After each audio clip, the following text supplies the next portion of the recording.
problématiques que nous avons eues, c'est le choix retardé quand la physique mécanique, quand la mécanique quantique agit sur le passé. Donc c'est une expérience d'une double fente d'électrons, donc une expérience d'ion. L'impact des électrons crée une figure d'interférence. Dans cette expérience, on cherche par quelle fente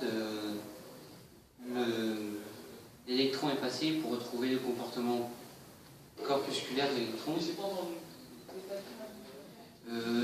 Selon les physiciens, nous pouvons assimiler le carré d'une fonction d'onde psi donne la probabilité d'observer une particule en un point.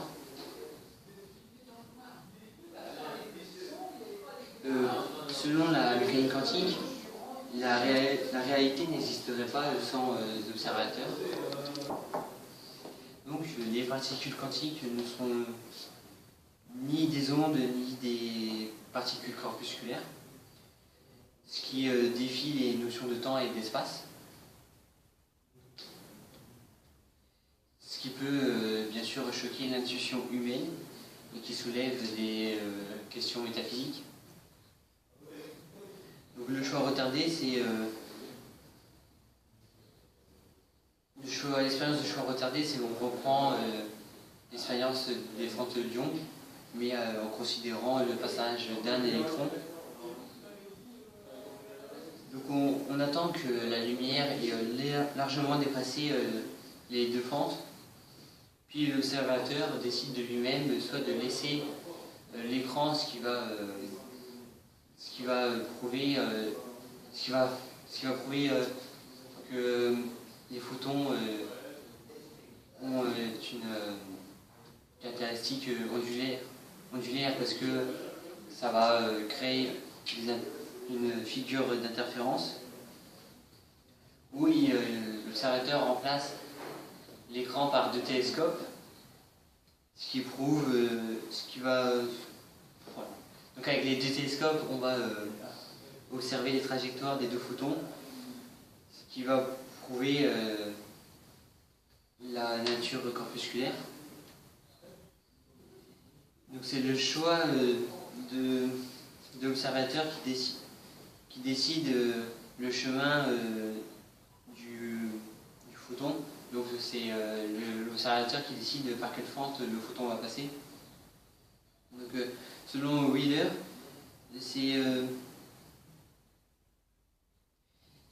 cette conclusion peut être appliquée aux galaxies, ce qui expliquerait la formation de notre univers.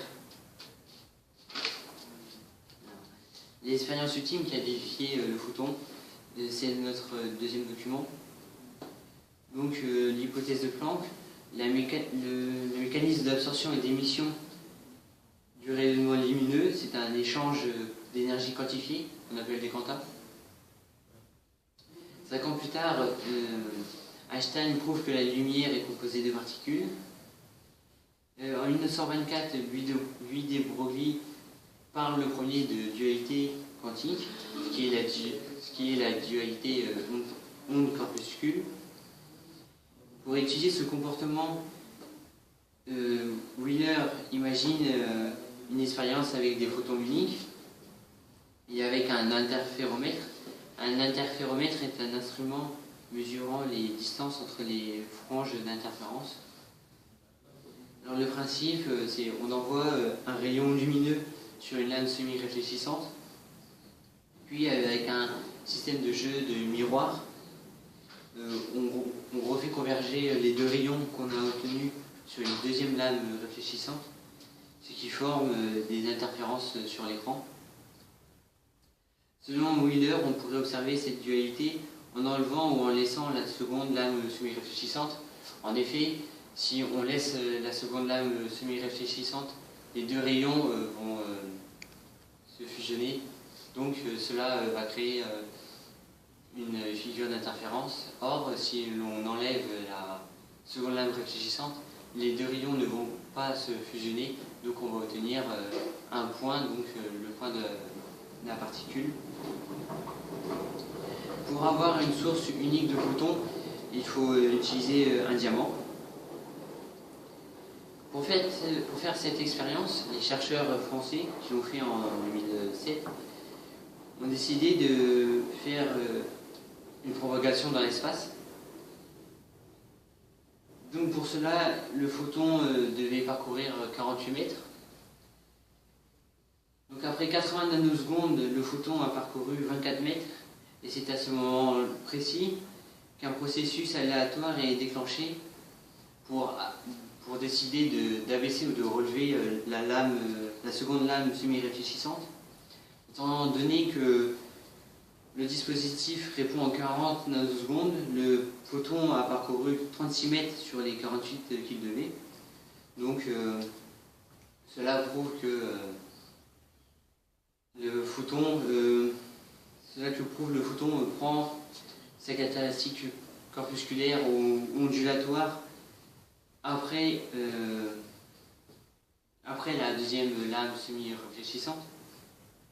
Donc les résultats confirment l'expérience imaginée par Wheeler, et ces résultats confirment aussi la dualité onde-corpuscule de la lumière. Donc le quanton n'est pas le quanton qui est qui sont les particules dans la quantique n'est ni une onde ni une corpuscule, c'est les deux.